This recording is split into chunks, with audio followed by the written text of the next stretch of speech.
অথবা ডিগ্রি সমমানের দাবিতে জামালপুরে বিক্ষোভ এবং মানববন্ধন করছেন শিক্ষার্থীরা। এ বিষয়ে বিস্তারিত জানাতে শহরের ফৌজদারি মোড় থেকে যুক্ত হচ্ছেন জুয়েল রানা। জুয়েল, মানববন্ধন থেকে শিক্ষার্থীরা কি দাবি জানিয়েছে আর কর্তৃপক্ষকে কোনো আশ্বাস দিয়েছেন কিনা শিক্ষার্থীদের?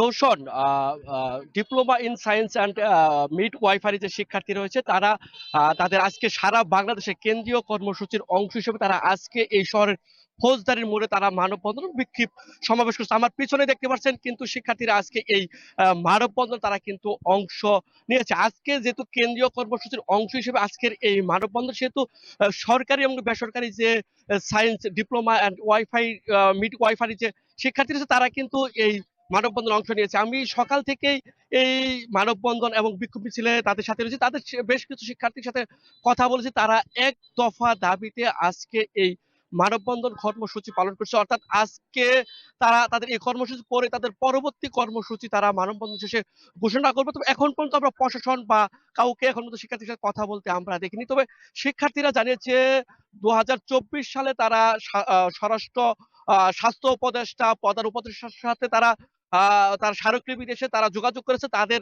এই যে মিড ওয়াইফাই যারা রয়েছে তাদেরকে স্নাতক অথবা ডিগ্রি সমমানের যে সম্মান দেওয়া সেটি দেওয়ার কিন্তু তারা দাবি জানিয়ে আসে। অর্থাৎ তাদের দাবি হচ্ছে তারা এইচএসসি পাস করে এই diploma and science mid wifi যে রয়েছে তারা পড়াশোনা করে, অর্থাৎ 3 বছর পড়াশোনা শেষে তাদের একটি ইন্টার্নশিপ করেই তারপরে তারা চাকরিতে যোগদান করে, কিন্তু সেই দিক থেকে তারা অনেকটা বৈষম্যের শিকার হয়। অর্থাৎ তাদেরকে ওই এইচএসসি পাশের যে সম্মান সেটুকুই কিন্তু দেওয়া হয়। সেই জন্য তারা আজকে এক দফা দাবি নিয়ে তারা আজকে এই রাজপথে নেমেছে।